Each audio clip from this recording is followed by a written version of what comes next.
Laurí Emilio Bird. Él en este momento está conectado desde Valinho, una ciudad cercana a Sao Paulo. Él es licenciado de la Escuela Superior de Teología de San Leopoldo. También hizo ciencias sociales en la Universidad Metodista. Tiene un doctorado en la Universidad de Heidelberg. Y se inserta en la Universidad Metodista de São Paulo, donde llega en 2001 a ocupar el cargo de coordinador del programa de posgraduación. Pero yo quiero solamente hoy día destacar de todas sus publicaciones, una que nos ha acompañado bastante aquí, que es El lugar de la historia de la Iglesia y la enseñanza de la teología, que es un libro bastante antiguo, del año 94, en que lo organiza el profesor Martín Drell, que fue mi profesor también en San Leopoldo, y hay un texto que es sobre el lugar de la historia de la Iglesia en la enseñanza de la teología. Y ese ha sido un poco el impulso del profesor Laurí, que ha llevado adelante siempre en la educación, tanto que junto con el profesor Jumbo Sum y el profesor Néstor Míguez, en el año 2012, también publica, que está en español, un libro, Misión y Educación Teológica, donde él también tiene una publicación específica, El universalismo misionero de los cristianos y el colonialismo, una visión a partir de la historia del cristianismo. Quiero destacar entre todo lo que ha realizado el profesor Laurí, que creo que encierra perfectamente porque es una de las voces autorizadas de plantearnos este tema. Muy bien. Bueno, entonces, muchas gracias por la invitación. Bueno, estoy llamando mi ponencia El cautiverio babilónico de la Iglesia. ¿Cuáles son las murallas que amenazan la vida en el siglo XXI? Una pregunta. En primer lugar, yo quiero agradecer al profesor Daniel Godoy por la invitación a participar de la Semana de Estudios sobre la Reforma Protestante. También quiero expresar mi agrado por compartir esta mesa con la profesora Elizabeth Salazar. Tuve el privilegio de trabajar con la profesora Elizabeth durante su maestría y doctorado en la Universidad Metodista de São Paulo. Casi todo lo que sé sobre el pentecostalismo chileno lo aprendí con ella. Cuando el profesor Daniel Godoy me invitó a esta conferencia, él propuso el tema Reforma Protestante y el siglo XXI, nuevos desafíos. Inmediatamente respondí que podría inspirarme en dos textos de Lutero para esta conferencia. El primer texto se titula a la nobleza cristiana de la nación alemana, sobre la mejora del estatus cristiano. Y el segundo texto se titula Del cautiverio babilónico de la Iglesia, un preludio. Ambos textos fueron escritos en 1520. El texto A la nobreza cristiana de la nación alemana se publicó en agosto de 1520. La primera edición de 4.000 ejemplares se agotó en una semana. Solo en 1520 este tratado fue reeditado 11 veces en Wittenberg, Leipzig, Basilea y Estrasburgo. Es una propuesta para reestructurar el Estado alemán que puede verse como una expresión de la ruptura de Lutero con la curia romana. Es decir, con este tratado, Lutero rompe con la doctrina que funda la orden eclesiástica en el imperio. Es el texto clave para comprender la doctrina del sacerdocio general de todos los creyentes. Esta nueva concepción del sacerdocio requiere una nueva relación entre Iglesia y Estado. El tratado se puede dividir en 3 partes. La primera parte presenta el fundamento teológico. El segundo propone la ruptura, propone la pauta para un posible concilio. Y el tercer presenta un programa de reformas para el Estado en 26 puntos. Para llevar a cabo este programa, Lutero considera fundamental romper con 3 murallas. Primero, Lutero quiere acabar con la tutela de la Iglesia sobre el Estado.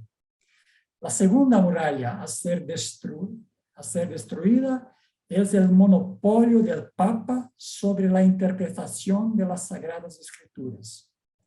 Y la tercera muralla a ser destruida es que le otorga al Papa el derecho exclusivo de convocar un concilio. Es decir, Lutero hizo lo que muchos llaman hoy un análisis situacional. En ese momento, esas 3 murallas eran los grandes obstáculos que impedían que la Iglesia, incluso los gobernantes, llevaban a cabo la misión que les era propia. En octubre de 1520, Lutero publica Del cautiverio babilónico de la Iglesia un preludio. El título ya sugiere que un paralelo entre el Israel cautivo y el Egipto y la situación de la Iglesia en este momento. Hay 3 cautiverios de los que habla Lutero en esta obra. La negación de la copa, la Eucaristía a los laicos, la doctrina de la transubstanciación y la misa como sacrificio. Ese tratado considerarse la propuesta de Lutero o la respuesta de Lutero a la bula Ex Urge Domini de junio de 1520, que lo acusa de herejía y lo amenazaba con la excomunión. Este escrito puede considerarse como la ruptura teológica definitiva entre la Reforma y la teología normativa de esta época.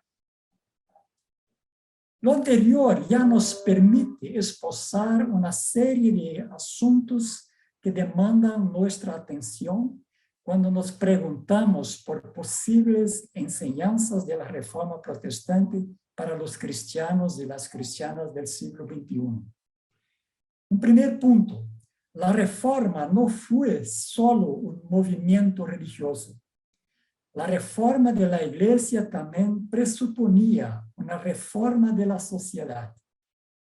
Fe y política, fe y economía son temas que atraviesan el proceso de la reforma desde sus inicios.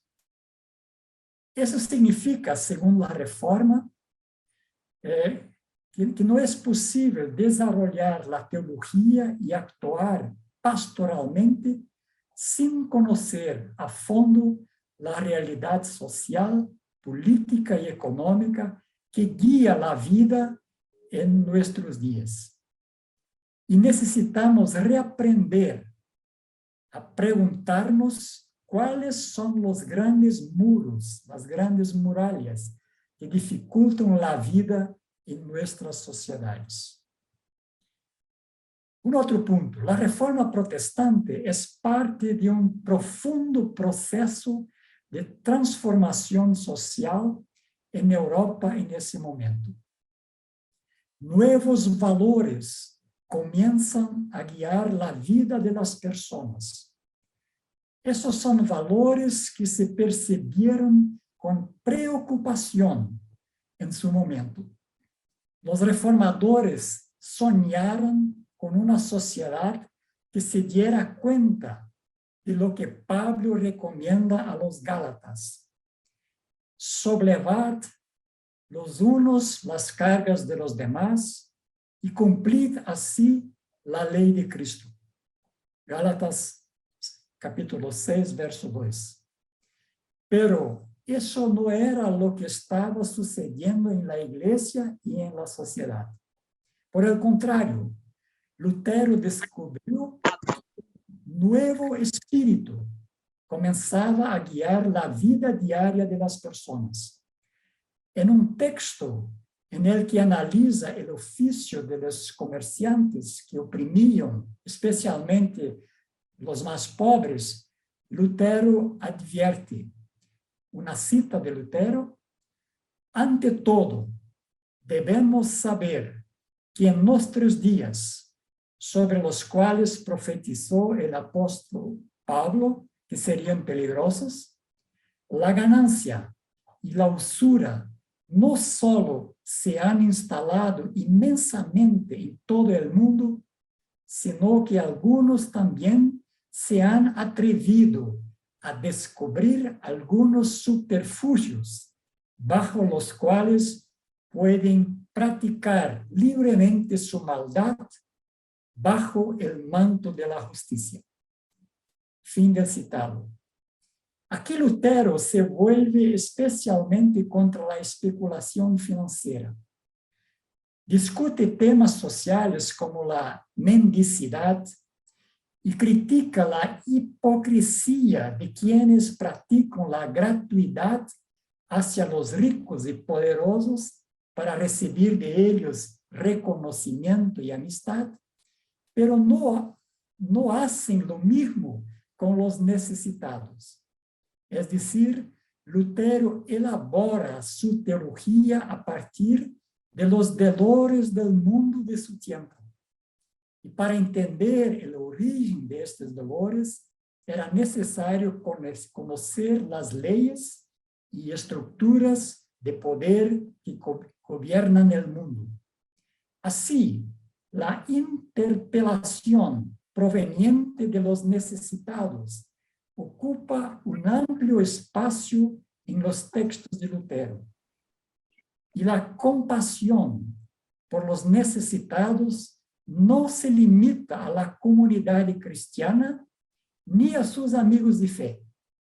La necesidad debe satisfacerse independientemente de la naturaleza de los necesitados.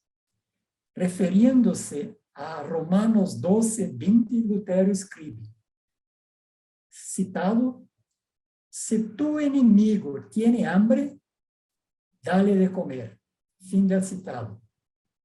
También critica la riqueza de las iglesias y la falta de asistencia a los pobres, refiriéndose a los fondos invertidos en templos y rituales. Lutero recomienda, citado, sería suficiente si la parte más pequeña fuera donada a iglesias, altares, vigilias, testamentos y similares, y si la mayor parte del flujo se canalizara para cumplir con el precepto de Dios, para que el beneficio hecho a los pobres brille más entre los cristianos que todas las iglesias de albañilería o madera.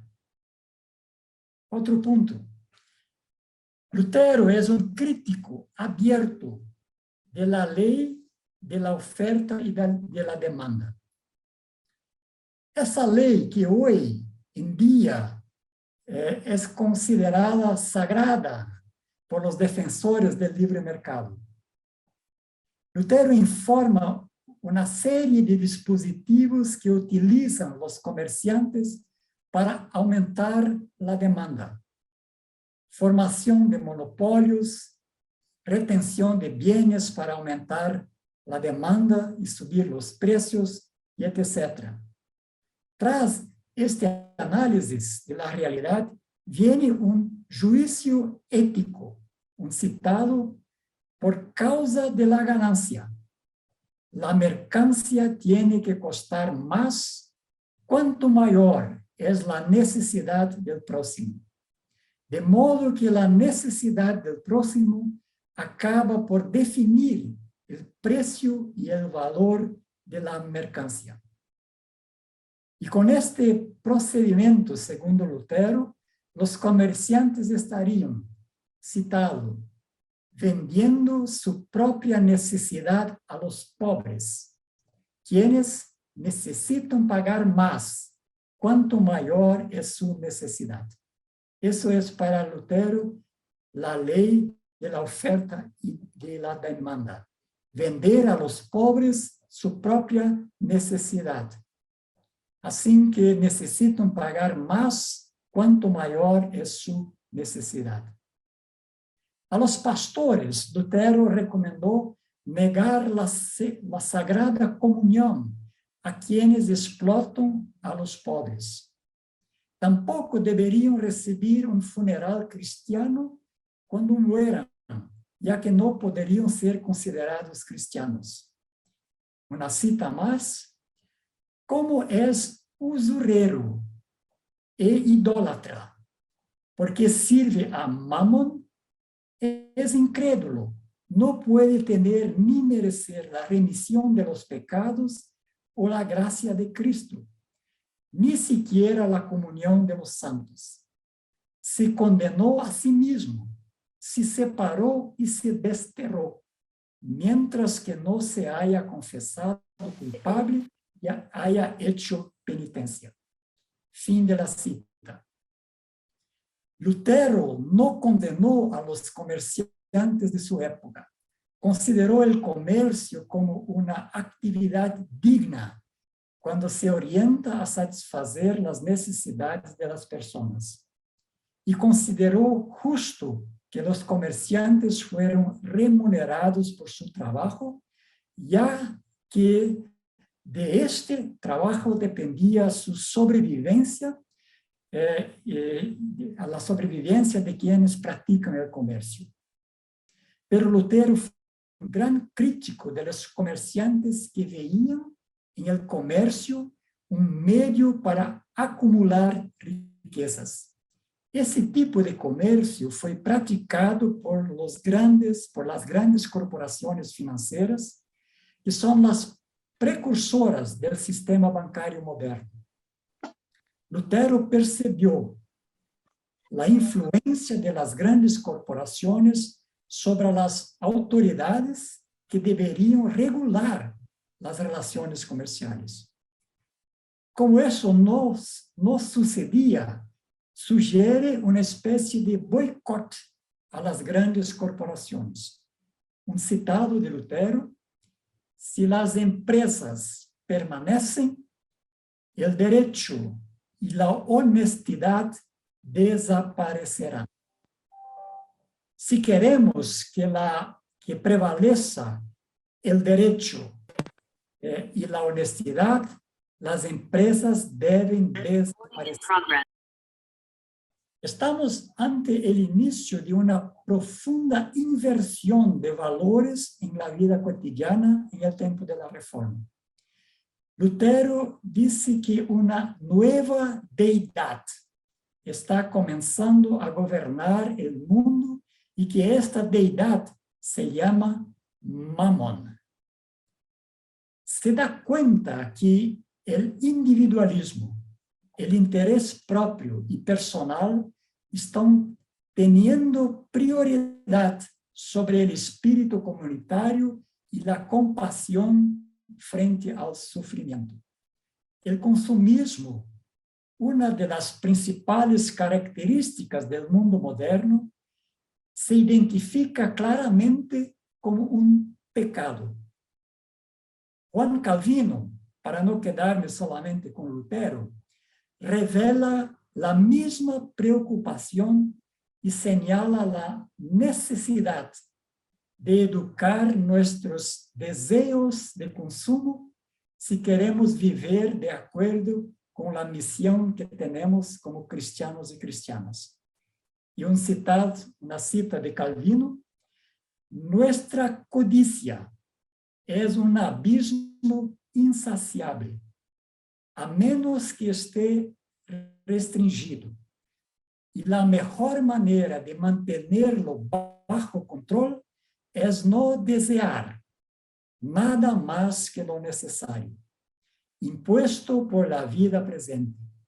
Porque la razón por la que no aceptamos este límite es que nuestra angustia abarca 1001 existencias, con las que soñamos en vano solo para nosotros.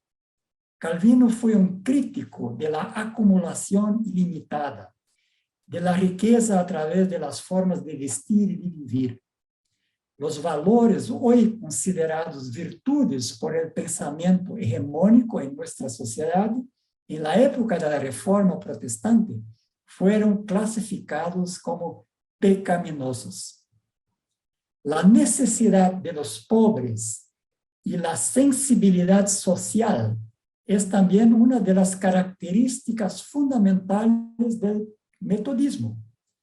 Todos sabemos que la primera revolución industrial trastornó profundamente las relaciones sociales en toda Europa. John Wesley se vio profundamente impactado por el sufrimiento resultante, como podemos ver a la continuación en el siguiente testimonio. Entonces, una cita de John Wesley: conocí a una mujer que recogía pescado mal oliente de la basura y se lo llevaba para ella y para sus hijos. Conocí a otra mujer que recogía huesos que los perros habían dejado en las calles y con ellos preparaba un caldo para su familia, con el fin de prolongar una vida miserable. ¿Por qué miles de personas están desempleadas en Londres, en Bristol, en Norwich, en todos los condados, de un extremo al otro en Inglaterra? ¿Cómo responder a eso? Y ahí voy a abordar brevemente el tema del sacerdocio universal. Personalmente considero que el sacerdocio universal de todos y de todas las creyentes es uno de los principales legados de la Reforma Protestante. La idea del sacerdocio universal puede proporcionarnos un fundamento teológico para resistir al espíritu de competencia y de guerra de todos contra todos. La teología del sacerdocio universal surge de la noción de vocación. ¿Y qué es la vocación? La vocación proviene del latín vocare, que significa convocar o llamar. Uno de los pasajes bíblicos más belos de tal vocación, de tal convocación, es la vocación del profeta Jeremías. La leo brevemente. Vino a mí palabra de Jehová diciendo: antes que te formases en el vientre materno, te conocí, y antes que salieras del seno, te santifiqué. A las naciones te di por profeta. Entonces dije, ah, Señor Dios, he aquí, no puedo hablar, porque todavía soy un niño. Pero el Señor me dijo, no digas soy un niño, porque a todos los que yo te envíe irás, y todo lo que te envíe lo hablarás. No temas delante de ellos, porque estoy contigo para liberarte, dice el Señor. Y el Señor extendió su mano y tocó mi boca. Y el Señor me dijo, he aquí, he puesto mis palabras en tu boca. He aquí, yo te pongo en este día sobre las naciones y sobre los reinos para arrancar, derribar, destruir y arruinar. Y también para edificar y plantar. Jeremías 1, 4, 10. A lo largo de la llamada Edad Media, la vocación se entendió como un llamado a la vida religiosa. Solo los religiosos y religiosas tenían vocación. Las personas vocacionadas fueron consideradas apartadas de la vida civil para dedicarse exclusivamente al oficio religioso. Con el tiempo, esta noción de vocación estableció una diferencia de valor y de calidad entre la vida civil y la vida religiosa. Las personas religiosas eran consideradas seres humanos más perfectos y más cercanos a Dios que las personas no religiosas. Así es como la Iglesia se convirtió en una institución mediadora entre Dios y los humanos, entre comillas, comunes.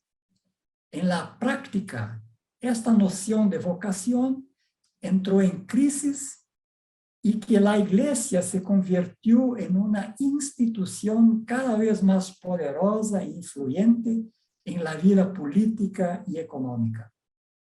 La época de la Reforma Protestante es una época de profunda crisis de credibilidad. La institución dedicada a ser la voz de Dios en el mundo llegó a ser vista como una corporación a servicio de sus intereses mundanos, a menudo a expensas de la miseria y el sufrimiento de toda la población. La Reforma Protestante secularizó la idea de vocación. La vocación ya no es un concepto exclusivamente religioso. A partir de la Reforma Protestante, toda acción dirigida al bien común pasó a ser considerada vocación. Así que algunas personas son llamadas, convocadas al servicio de la Iglesia, otras a servir como agricultores, otros como profesores, otros como profesionales liberales, etc.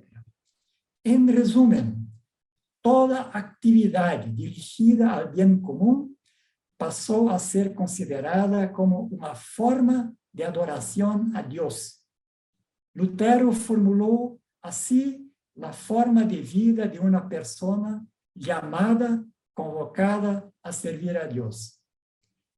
Citado, la persona debe, en todas sus obras, guiarse por esta idea y apuntar solo a esto, servir al otro y serle útil en todo lo que hace, sin nada más que la necesidad y el provecho del próximo. Fin de la cita. Actuando como vocacionados, vocacionadas, las personas se convierten en un instrumento de la gracia de Dios.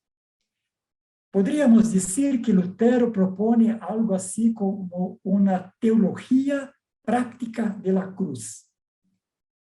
Por lo tanto, la teología de la cruz, estrictamente hablando, no es un tratado teológico.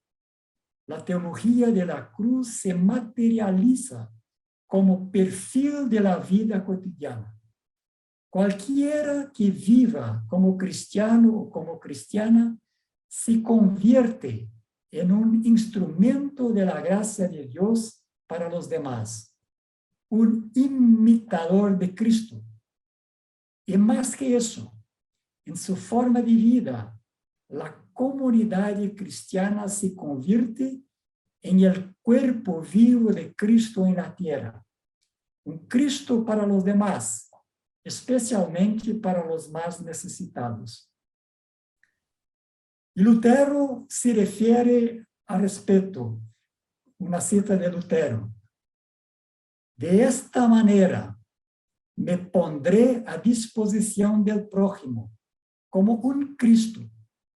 Así como Cristo se ofreció a mí, no me propongo a hacer en esta vida nada más que lo que veo sea necesario, ventajoso y saludable para mi próximo. Fin de la cita. Pero esta voluntad de servir no es una obligación ni el cumplimiento de una ley. Para Lutero, una persona cristiana no puede no servir, no puede no amar. Servir a los demás es una forma de vida basada en la libertad. Si la libertad tiene como fundamento la fe, la práctica del amor es su consecuencia inevitable y necesaria. En otras palabras, la libertad por la fe resulta en un esclavo del amor. La práctica del amor es la realización de su libertad de conciencia. De nuevo, Lutero: la fe es algo absolutamente gratis. No hay como forzar los corazones, ni siquiera con dureza. A lo sumo, conseguiremos obligar a los débiles a mentir y a hablar de forma diferente a lo que realmente piensan. Fin de la cita. Por tanto, la adhesión al cristianismo no debe ser el resultado de la insistencia de los misioneros y misioneras. Tampoco debería ser el resultado del miedo al infierno, ni nada por el estilo. La adhesión al cristianismo solo puede ser el resultado del testimonio de la vida de cristianos y cristianas. Una fe impuesta y aceptada como obligación tiene nada a ver con el Evangelio. Yo tenía algunos puntos ahora que estoy diciendo que es necesario ir más allá. Estoy llamando eso de transfigurar la reforma protestante.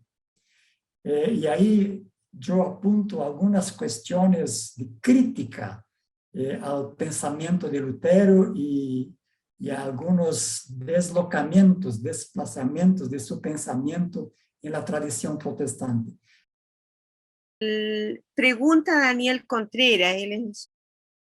Vemos con preocupación la crisis que enfrentamos como sociedad. En el Chile que está repensando su carta fundante y un nuevo trato social, ¿cómo lograr una sana separación de Iglesia y Estado con prioridad para los pobres y marginados? Se refiere a nuestro proceso constituyente. El profesor Jaime Alarcón, él hace un comentario. ¿Cuán necesario se hace educar a la congregación respecto de un consumo responsable? Urge la creación de una pastoral de consumo responsable frente a la crisis del cambio climático. Con respecto a lo que mencionaste, del consumismo.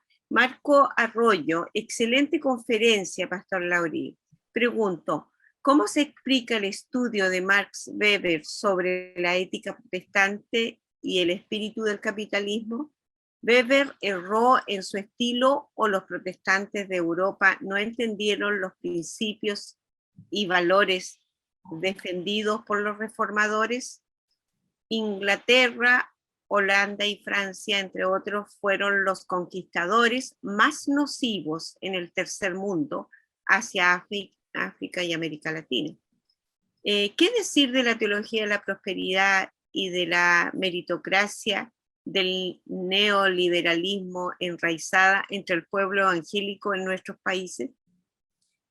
Bueno, muchas gracias por las preguntas muy interesantes y sí creo que se podría hablar mucho tiempo sobre ello. Pero voy a empezar por la última de Marco Arroyo y voy a leer un punto que he pensado en hablar sobre eso, ¿no?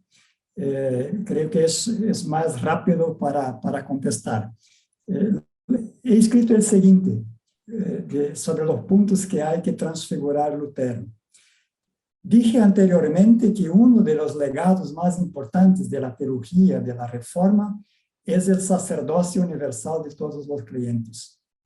Basta recordar la obra clásica de Max Weber, La ética protestante y el espíritu del capitalismo, para señalar el tremendo impacto de la secularización del concepto de vocación en la ética del trabajo protestante, en el contexto del capitalismo industrial.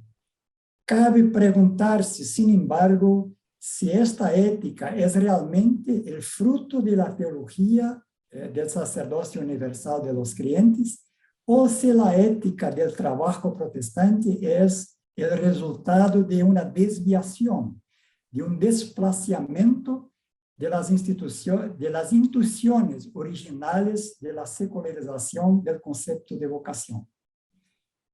Yo lo explico. Para Lutero, y hasta cierto punto para Calvino, el ejercicio de la vocación es solo culto a Dios, cuando nuestro trabajo está orientado al bien común, cuando responde a las necesidades de los demás. El trabajo nunca tiene como objetivo la prosperidad personal. De hecho, la prosperidad personal nunca se recibe como una bendición. La prosperidad personal se entiende como un compromiso con las necesidades del prójimo. Las posesiones comprometen socialmente.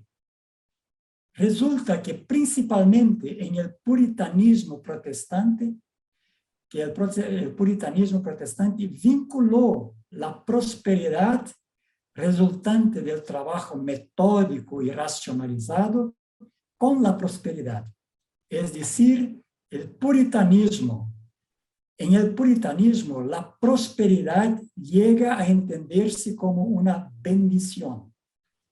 El puritanismo reunió lo que los reformadores habían separado. Entonces, me parece que recuperar las ideas originales de la teología del sacerdocio universal es uno de los grandes desafíos que enfrentamos los herederos y herederas de la Reforma en la actualidad.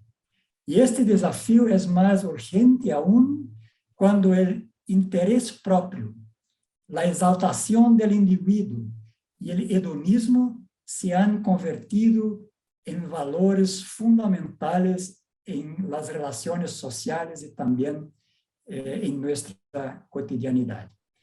Creo que ahí la cuestión de la ética protestante, cuando Max Weber habla de ella, está discutiendo el puritanismo y principalmente la manera como se vive el puritanismo en los Estados Unidos, y estaba muy impactado cuando visitó los Estados Unidos, ¿no? La carta de Benjamin Franklin, que cita en la ética protestante, bastante, es muy, muy impactante para Max Weber. Ahí creo que sí tenemos una cuestión importante a debatir, ¿no? ¿Cómo eso se articula con la teología de la prosperidad? Yo creo que eso nos lleva a una otra temática. Hay que decir que la religión, ella perdió la capacidad de pautar la vida social, la vida cotidiana de la gente. Desde el liberalismo, la fe es algo personal, ¿eh? y que no debe mezclarse con las cosas públicas. Me gusta una metáfora.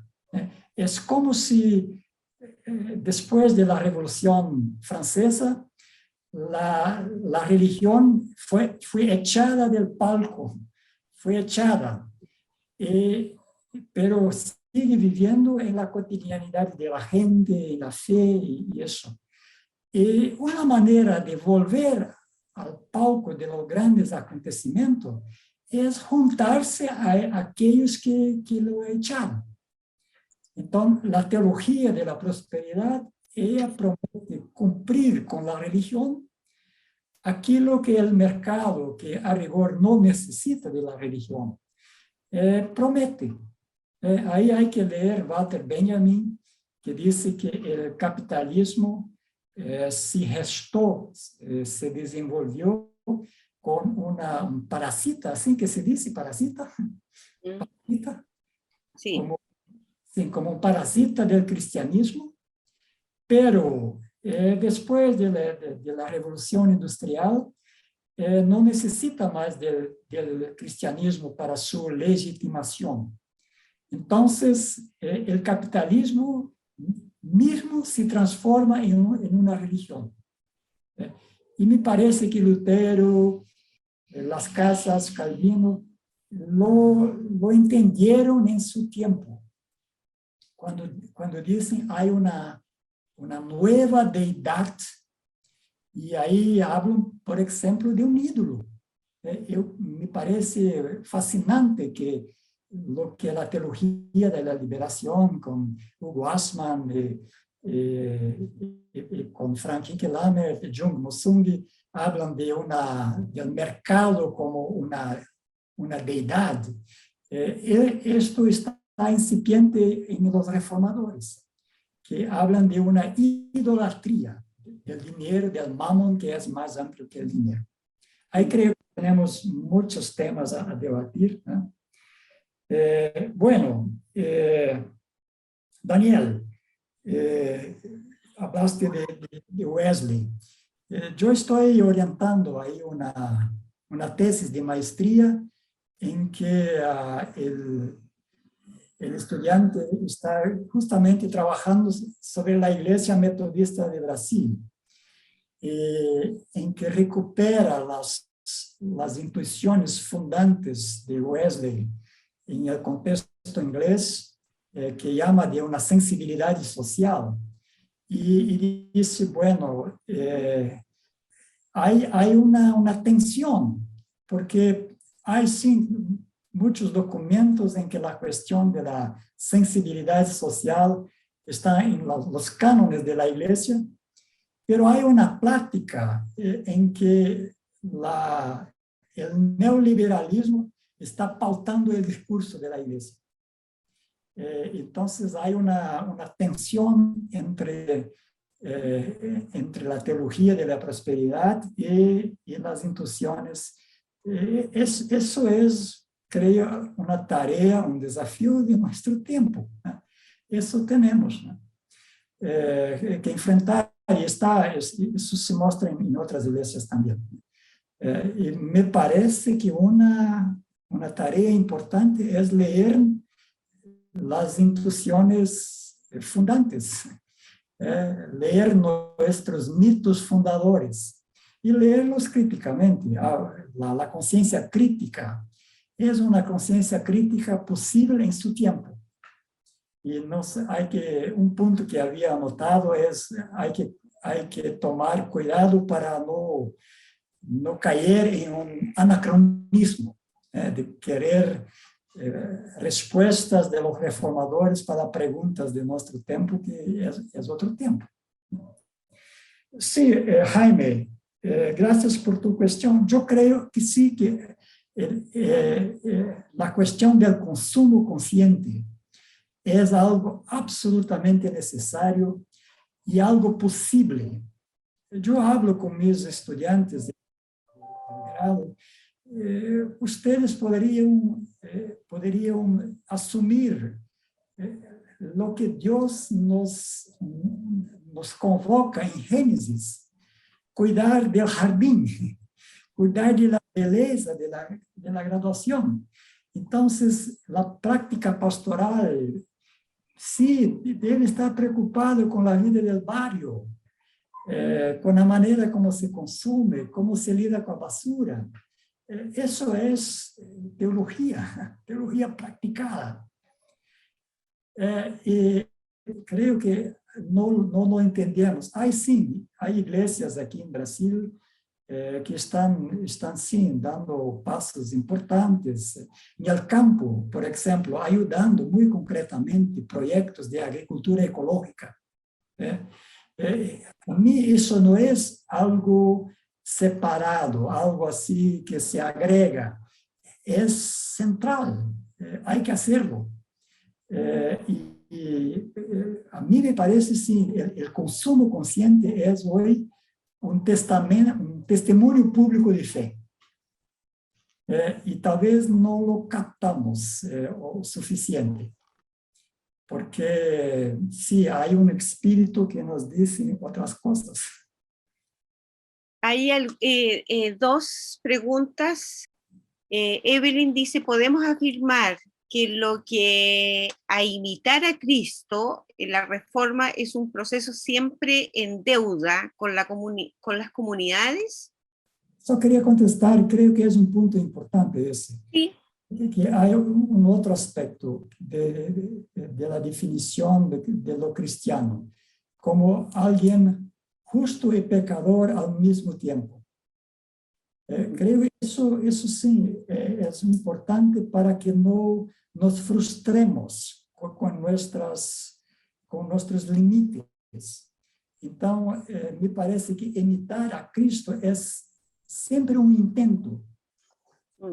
Es un horizonte, es una tentativa de hacerlo, pero somos pecadores, no conseguimos hacerlo plenamente. Pero es una orientación que nos da un horizonte, un sentido, intentar hacerlo. Hay texto de Lutero que dice, no te preocupes con el resultado, que tiene siempre la marca del pecado. Eso es, no tiene perfección. Pero el importante es el espíritu que te mueve, el espíritu que te lleva. Y eso es hacer el posible en un espíritu de libertad. Creo que la tensión entre el justo y el pecador es un principio importante. Dice Aníbal, Pastor Laurí, ¿qué opina usted sobre el derecho preferente por los pobres en la teología de la liberación? ¿Es compatible con la visión de los reformadores protestantes? Dios le bendiga mucho, una bendición por su exposición. No sé si quieres seguir la dinámica de responder o leo. Lea una o dos más. Martín, pienso que no tocante a Wesley sea muy provechoso atender, yo creo que para lo que escribe Teodoro Jennings en su libro Good News, no lo conozco, especialmente cuando él afirma que Wesley sucedió articular una microeconomía del cotidiano fundada en la solidaridad y en el amor. Creo que es un texto que está en portugués, si no me equivoco. A lo mejor Martín podría... Grato, profesor Laurí, por su instigante exposición, dice Martín. Y hay otra, profesor Laurí y pastor, ser tan crítico con nuestros padres formadores y su teología, ¿no significa darle la razón a la crítica del catolicismo al protestantismo?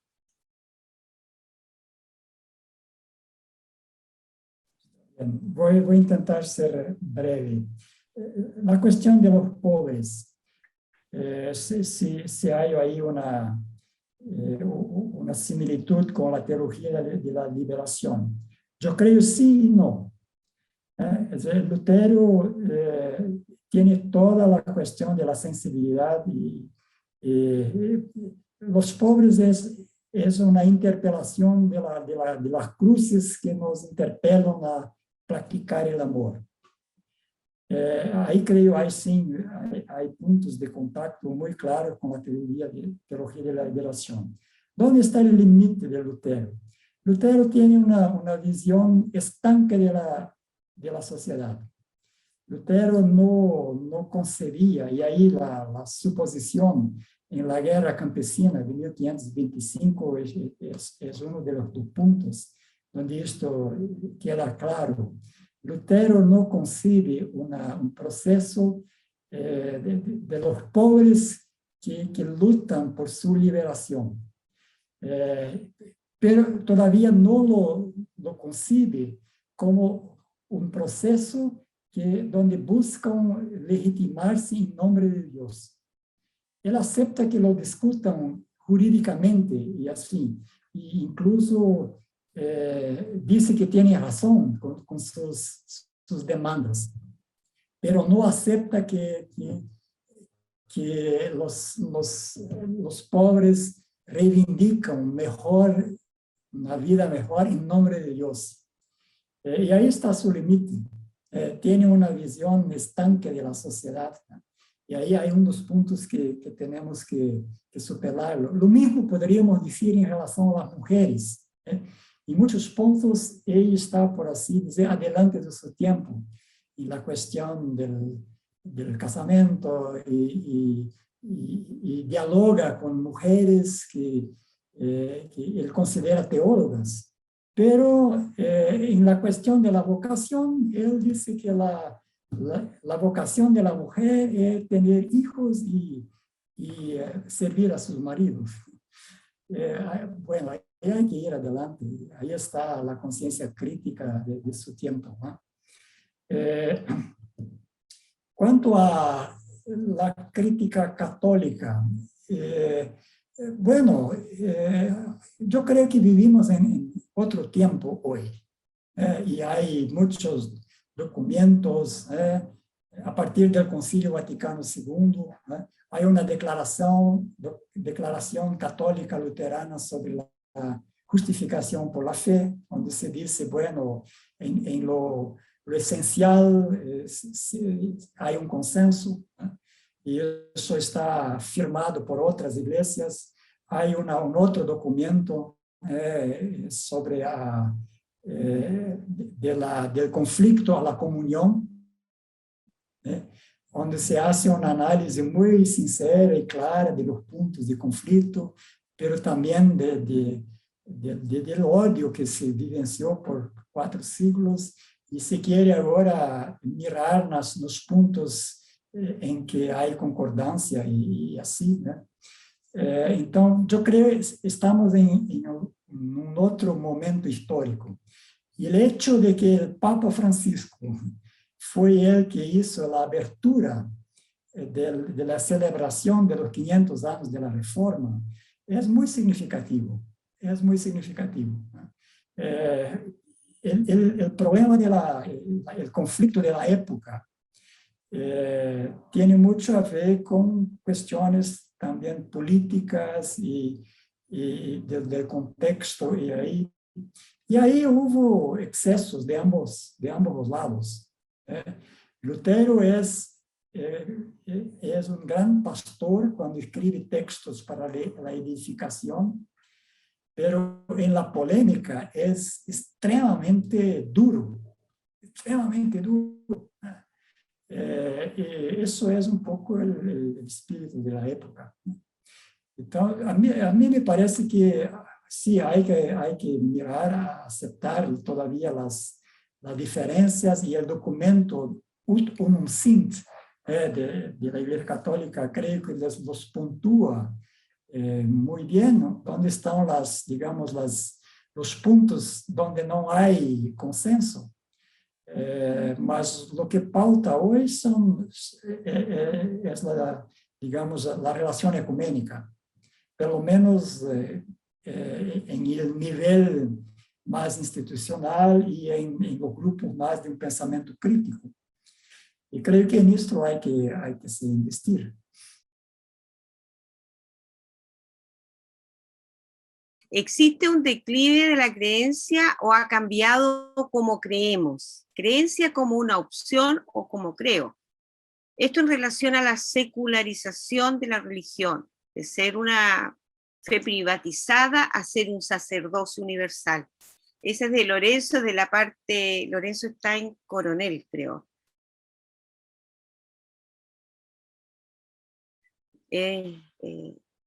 Marcela. La pastora Marcela, la adhesión al cristianismo solo puede ser el resultado del testimonio de la vida de cristianos y cristianas.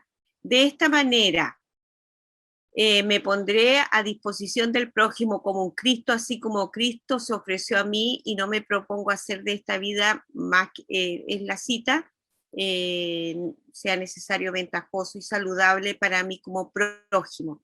Qué bella invitación a la fe en Cristo. Es más, es un comentario lo que hace la pastora Marcela. Y Gabriel Guerrero, podemos mencionar que todo sistema social debe llamarse Babilonia, y pensar que como cristianos, además, no podemos o no deberíamos abrazar riquezas.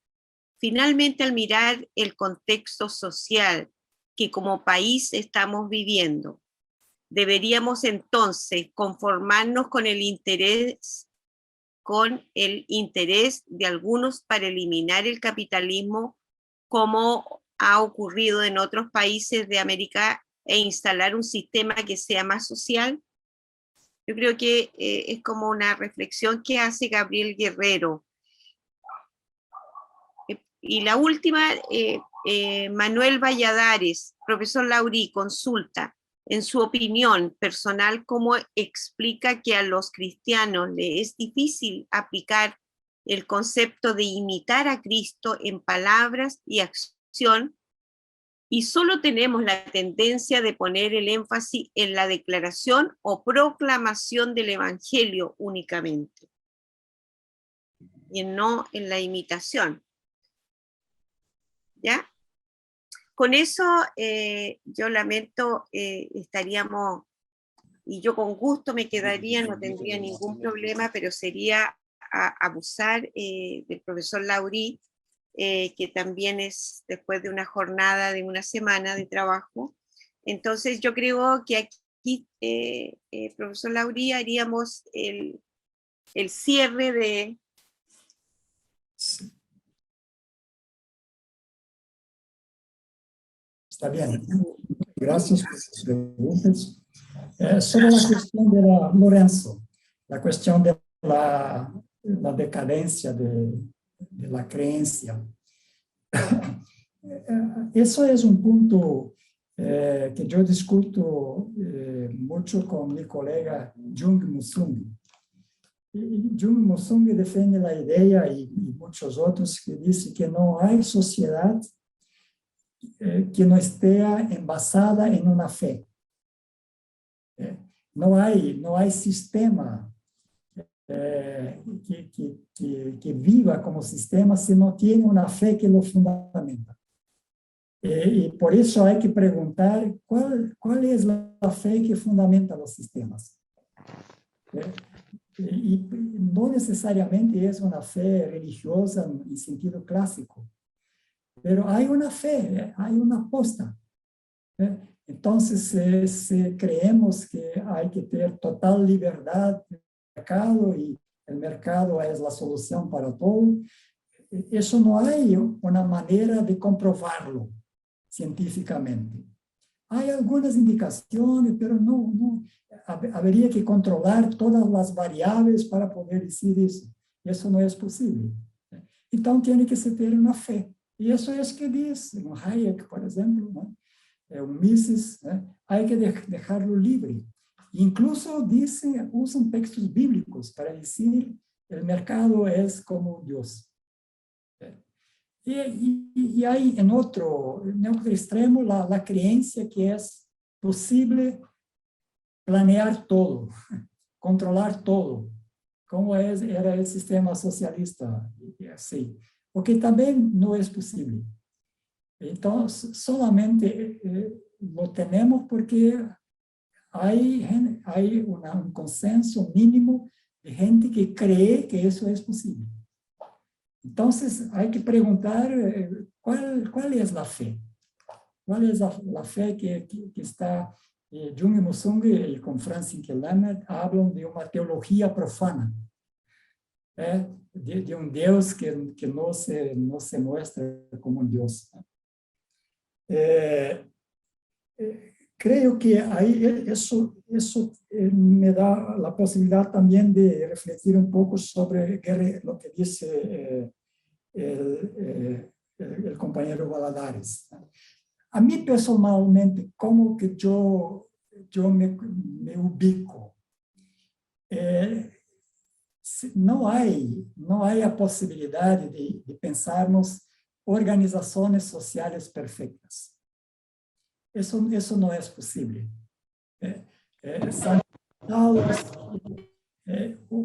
O que es posible, entonces, do ponto de vista de la fe cristiana?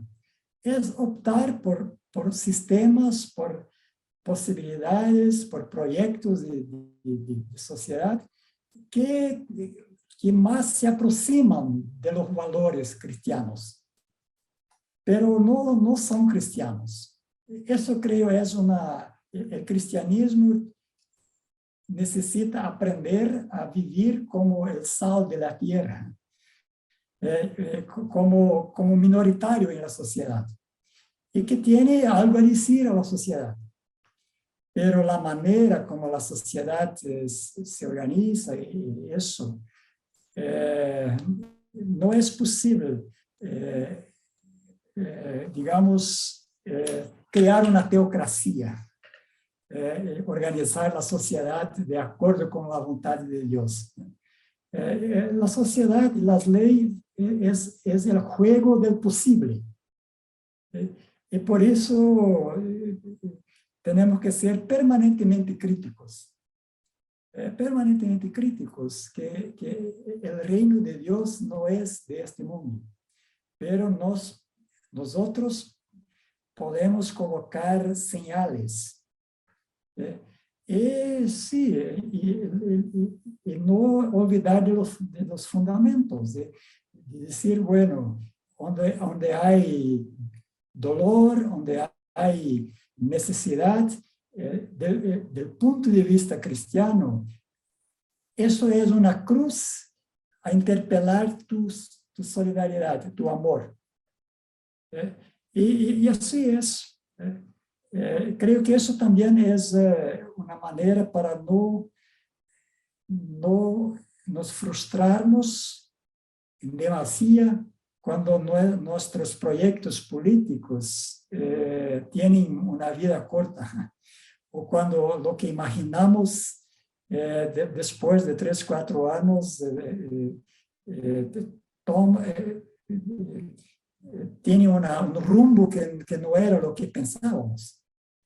Eso está en el campo de la fragilidad del humano, del juego de poderes.